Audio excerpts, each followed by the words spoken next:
Hello, Kensington readers. Today we're going to start a new unit. This is our second unit in literacy, and it's all about nonfiction. Woohoo!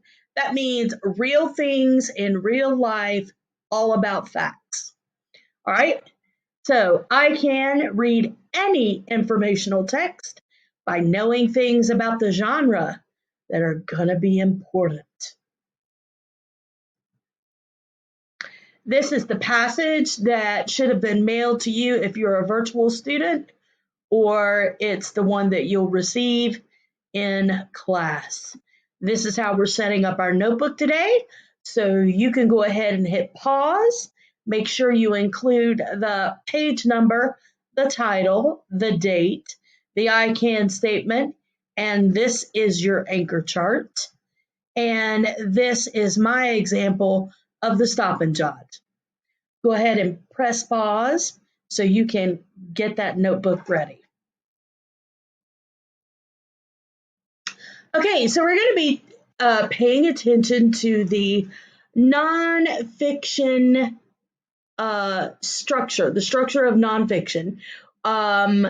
You might be thinking about nonfiction text features, and while that is a part of it, because we are more mature readers, we want to think a little bit differently about this. We want to think about the main idea and their supporting details. We want to think of the text structure instead of the features. And so the text structure is whether the information is in chronological order, which if it was a recipe or if it was history, it might be in chronological order because time is important. You have to do the first step before you can do the second step, okay? Or in history, events happen in a chronological order. And you also have cause and effect relationships, and we'll get into all these different text structures later on in our unit. But you have cause and effect, you have problem and solution, and compare and contrast, which we're really familiar with that. All right. Then there are also thinking about the parts of the text and how they fit together. How does the title fit in with the rest of the passage? How does this compare and contrast paragraph fit in with the rest of the article? Okay. So we're thinking about our main idea and their supporting details. We're thinking about the text structure, and we're thinking about how the parts of the text fit together. So these are different ways to visualize the main idea and supporting detail. This is an image that you can visualize for chronological order. This is the problem, that's the solution. This is a way of describing something. This is comparing and contrasting. And this is kind of like that cause and effect relationship. So I pay attention to transition words and phrases that cue me into how the text will be structured. Is this a genre I know? Is it a biography? Is it a research article? Is it an overview or an argument? My knowledge of the genre shapes my expectations when I begin to tackle the text. I ready myself to synthesize information, in other words, take it apart and put it back together in a way that makes sense to me. Okay, on several big categories. I also know I probably will incorporate information from several texts.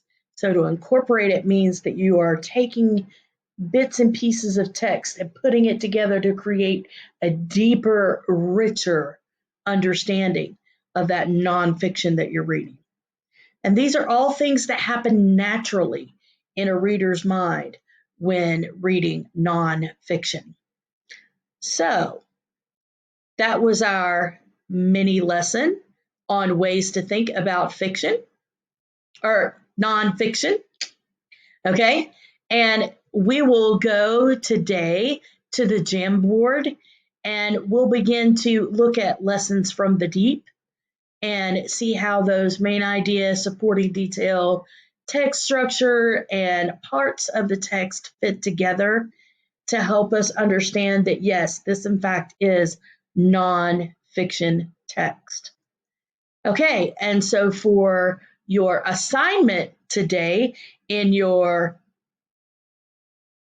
Reader's Workshop notebook, okay, you are going to be answering this question. What are the things that support the idea that you are reading nonfiction?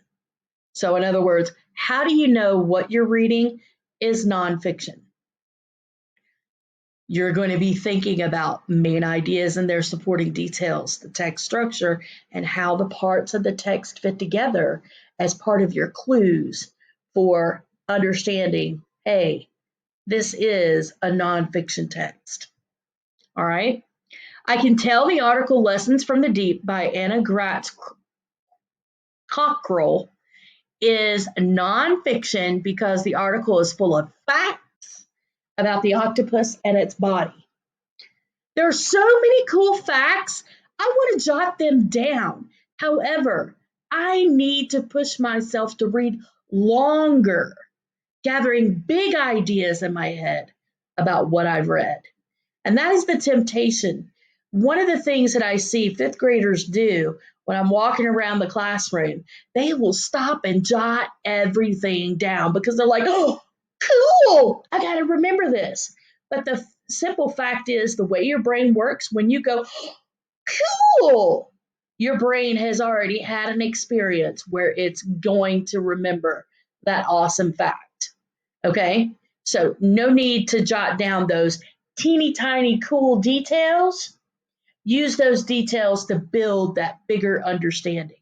So your learning target today is, I can read any informational text by knowing things about the genre that are going to be important, such as main ideas, supporting details, text structure, and parts of the text and how they fit together. All right, readers, I look forward to jamming out to some nonfiction on that Jamboard with you. See you during Reading Live. Until then, read on, night.